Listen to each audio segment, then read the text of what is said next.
बिस्मिल्लाहिर्रहमानिर्रहीम। अस्सलाम वालेकुम वरहमतुल्लाहि वबरकातुहू। मोहतरम सामीन नाज़रीन, आप सबका FTV में दिली इस्तकबाल किया जाता है।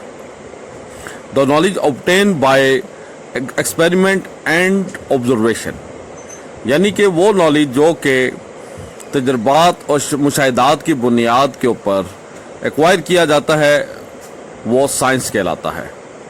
तो साइंस की इस तारीफ़ के मुतालिक अक्सर लोग जानते हैं, क्या साइंस अपने तजर्बात और मुशाहिदात की बुनियाद पर खुदा के वजूद को साबित कर सकती है, या अपने तजर्बात और मुशाहिदात की रूह से साइंस ने अब तक खुदा के वजूद को नहीं माना या नहीं पाया। इस हवाले से हकीकत क्या है, और जिसको बुनियाद बनाकर एथियस्ट लोग आज ये दावा कर रहे हैं कि क्योंकि साइंस ने आज तक खुदा के वजूद को साबित नहीं किया और ना कर सकी है, तो लिहाजा नाउज़ु बिल्लाह खुदा भी इस कायनात में किसी तरह का भी वजूद नहीं रखता। अब उनकी ये बात किस हद तक हकीकत पर मबनी है और साइंस के मैदान में ये बात किस लिहाज से हकीकत से मुताबिकत रखती है, हम इस बात का जायज़ा लेते हैं। तो इस हवाले से अगर हम आज से तकरीबन 15 साल पहले,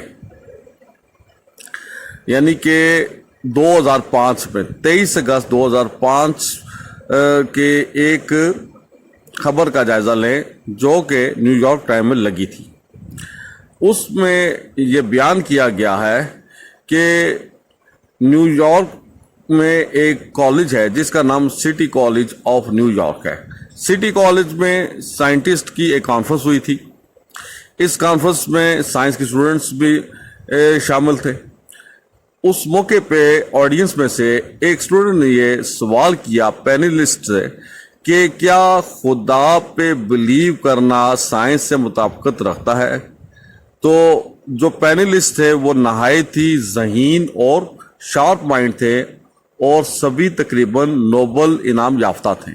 उनमें से एक साइंटिस्ट जिनका नाम मिस्टर हॉफमैन था और जो कि 1985 में नोबल इनाम भी हासिल कर चुके थे, उन्होंने उस सवाल करने वाले स्टूडेंट को ये जवाब दिया कि गॉड पर बिलीव एक अच्छी साइंस से मुताबिकत रखता है।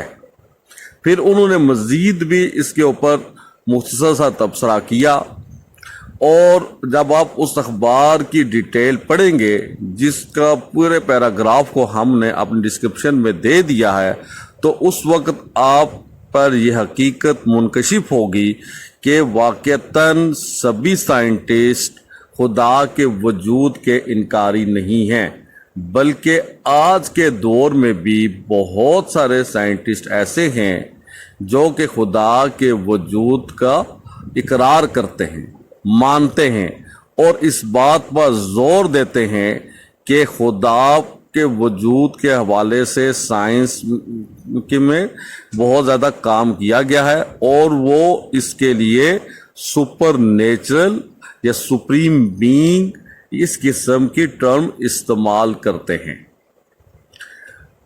इस बात की पूरी हकीकत आपको वो डिटेल पढ़ने से वाज़ेह हो जाएगी। अब आप इन हक़ाइक़ को मद्देनज़र रखें तो आपको एथियस्ट के इस परसेप्शन से कतई तौर पे इत्फाक नहीं करना पड़ेगा, इसको सख्ती से रद्द करना पड़ेगा कि सभी साइंटिस्ट खुदा के वजूद के इनकारी हैं। वो बाज़ औक़ात इसका ये जवाब देते हैं कि ये जो साइंटिस्ट खुदा के वजूद के हवाले से दलाइल देते हैं, ये उनकी ईमानदारी का तकाजा है। भाई, ईमानदारी का तकाजा होना ही ये बात साबित करता है कि वो खुदा के वजूद के इकरार को भी मानते हैं। तो जब वो मानते हैं तो आप किस बेस के ऊपर ये दावा कर रहे हैं कि सभी साइंटिस्ट खुदा के वजूद के इनकारी हैं? सभी तो नहीं हो सकता है, 50% से ज़ायद हो, ठीक है, 60% हो, लेकिन 30 to 40% साइंटिस्ट जो हैं खुदा के वजूद को मानते हैं। अब ये बात लाजमी नहीं कि अगर किसी कम्युनिटी में कुछ अफराद जो कि तादाद में थोड़े हैं ان کی رائے حقیقت پر مبنی ہو تو ان کی رائے کو اس بات پر اس وجہ سے رد کیا جائے کہ میجورٹی اس بات کو نہیں مانتی۔ حقیقت میں یہ بات سب جانتے ہیں کہ اصل رائے یا رائے عامہ یا پبلک اوپینین اس رائے کو کہا جاتا ہے جو کہ حقیقت پر مبنی ہو، جو کہ مفاد عامہ میں ہو، اور جو بے شک اس کا اظہار کرنے والے یا اس کے ماننے والوں کی تعداد کم ہی کیوں نہ ہو۔ تو اس نقطۂ نظر سے یہ بات ثابت ہوتی ہے کہ ایتھیسٹ کا یہ دعویٰ اور یہ دلیل حقائق سے بالکل مطابقت نہیں رکھتی اور اس کے منافی ہے۔ دوسری بات اگر فلسفے کے نقطۂ نظر سے بھی دیکھی جائے تو فلسفے کی ایک بنیادی ٹرم کاز اینڈ افیکشن ہے، یعنی کہ علت اور معلول، اور یہ اس کی مرکزی اصطلاح ہے۔ تو یعنی کہ ہر معلول یا ہر اثر کی ایک وجہ ہوتی ہے، ایک سبب ہوتا ہے، ایک علت ہوتی ہے۔ بغیر کسی علت کے، بغیر کسی سبب کے، بغیر کسی وجہ کے کوئی بھی کام ظہور پذیر نہیں ہو سکتا، کوئی عمل واقعہ نہیں ہو سکتا، کوئی اثر پیدا نہیں ہو سکتا۔ ہر اثر کے پیچھے ایک وجہ ہوتی ہے۔ اب جس حقیقت کو ماننے کے بعد ہم اس پوری دنیا اور پوری کائنات پر ایک گہری نظر ڈالیں تو یہ بات روز روشن کی طرح واضح ہو جاتی ہے کہ کائنات کا ایک نینو پارٹیکل سے لے کر بڑے سے بڑا اجرام فلکی اور گلیکسیز نہایت ہی منظم ترین سسٹم کے ساتھ بندھے ہوئے ہیں اور بہت مضبوط قوانین کو فالو کر رہے ہیں، اور کروڑوں اربوں سال سے وہ اسی طرح سے چل رہے ہیں۔ اب اتنی منظم ترین سسٹمیٹک یونیورس ہو اور اس یونیورس کو جو کہ لا کو فالو کر رہی ہو، تو وہ کس طرح سے ممکن ہے کسی نہایتی بہت ہی قادر المطلق اور بہت ہی علیم و حکیم ذات کے بنائے بغیر بن سکی ہو؟ اس قسم کا اعتقاد رکھنا کہ یہ بغیر کسی بنائے کے بنی ہے، ایک ایسے انسان ہی کا روگ ہو سکتا ہے جو کہ عقل سے بالکل کام نہ لینا چاہتا ہو یا حقائق کا کلی طور پر انکاری ہو۔ تو اس قسم کا انکار ایتھیسٹ ہی کے کھاتے میں جاتا ہے۔ تو اس بنیاد کے اوپر ان کا یہ نظریہ حقائق سے کلی طور پہ یعنی ٹوٹلی اس کے منافی ہے، اور جب کوئی نظریہ حقائق سے ٹوٹلی ڈینائی کرتا ہو، یعنی ریالٹی کو ڈینائی کرتا ہو، تو پھر اس نظریے کی اصلیت کیا رہ جاتی ہے یہ ہر شخص بآسانی اندازہ کر سکتا ہے۔ ایک سوال اینڈ میں یہ کر لیتے ہیں کہ اگر آپ لوگ یہ کہتے ہیں کہ اگر اس کائنات کا کوئی بنانے والا ہے جس کو آپ خدا کہتے ہیں، تو پھر اس خدا کو کس نے بنایا؟ یہ سوال بھی پیدا ہوتا ہے۔ تو اگر ہم اصولوں کی بنیاد کے اوپر اور معقولیت کی بنیاد کے اوپر اس سوال کا جائزہ لیں تو اس حقیقت کا ہمیں اقرار کرنا پڑے گا کہ یہ سوال نہایت ہی غیر معقول قسم کا ہوتا ہے، جس کی معقولیت کی کوئی بھی وجہ کسی بھی معمولی سے ذہن کے انسان کو بھی سمجھ میں نہیں آ سکتی۔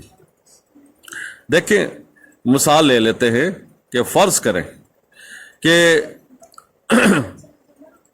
انسان اور ہر جاندار تقریباً منہ کے ذریعے سے کھانا کھاتا ہے، لیکن کوئی یہ کہے جی کہ منہ کے اوپر ناک ہوتی ہے، اس میں بھی سوراخ بنے ہوئے ہیں جس سے انسان سانس لیتا ہے، تو کیوں نہ انسان جو کہ بالکل صحت مند ہو، نہ اس کے ماؤتھ میں نہ اس کے تھروٹ میں کوئی پرابلم ہو، تو اس کو ناک کے ذریعے سے بھی کھانا کھانا چاہیے۔ وہ کھانا ناک سے کیوں نہیں کھاتا؟ تو اس قسم کا عجیب اور غیر معقول سوال کرنا کس قدر حماقت کی بات ہے۔ سملر पूरी कायनात का एक खुदा के वजूद के इजहार पर यह सवाल उठाना कि आखिर उसको किसने बनाया है, इसी बुनियाद के ऊपर एक नामाकूल सवाल मालूम होता है। For the sake of argument, अगर हम ये सवाल तस्लीम भी कर लें कि खुदा को किसने बनाया, तो फिर हमको इस बात की पर यह सवाल भी उठाना पड़ेगा कि जिस खुदा ने इस कायनात को बनाया है तो उसको किसने बनाया है। तो अगर उसको किसी ने बनाया है तो फिर यह भी सवाल है कि जिसने खुदा को बनाया फिर उसको किसने बनाया, और फिर जिसने उसको बनाया फिर उसको किसने बनाया, और फिर जिसने उसको बनाया तो उसको किसने बनाया। अब उसको किसको किसने उसको, ये ऐसे सवालात शुरू हो जाएंगे और एक ऐसा लामतनाही सिलसिला शुरू हो जाएगा जिसका कोई भी एंड नहीं निकलेगा। चनाचे अल्टीमेटली हम इसी नतीजे पर पहुंचेंगे, हर असूल की बुनियाद पर, हर माकूलियत की बुनियाद पर, कि एंड यही है कि इस कायनात का एक ही खुदा है, उसी ने इसको बनाया और उसी ने इसको चलाया, और यही कायनात की तारीख की सबसे बड़ी अटल हकीकत है और असल सच है। उम्मीद करते हैं कि जो लोग खुदा के वजूद के हवाले से कुछ अशकाल का या रिजर्वेशन का शिकार होंगे, उनको हमारे इन दलाइल की बुनियाद के ऊपर अपनी अशकाल को दूर करने में मदद मिली होगी। अल्लाह ताला इन सब लोगों को हदायत अता फरमाए और दुनिया के तमाम इंसानों को खुदा की ज़ात के ऊपर बिलीव करने और अक़ीदा तौहीद को अपनाने की अल्लाह ताला उनको तौफीक अता फरमाए। अगर आपको हमारी इस वीडियो से कुछ ना कुछ नॉलेज मिला हो तो हमारे इस चैनल को सब्सक्राइब कीजिए, हमारी इस वीडियो को लाइक कीजिए और शेयर कीजिए, और घंटी के निशान को ज़रूर दबा दीजिए। हमें अपनी दुआओं में ज़रूर याद रखिएगा। अल्लाह ताला आप सबका हामी और नासर रहे हर मौके पे। तो इजाज़त दीजिए, जो आपने ज़हमत उठाई हमारी वीडियो देखने का, इस पर बहुत बहुत शुक्रिया। अल्लाह हाफ़िज़ नासिर।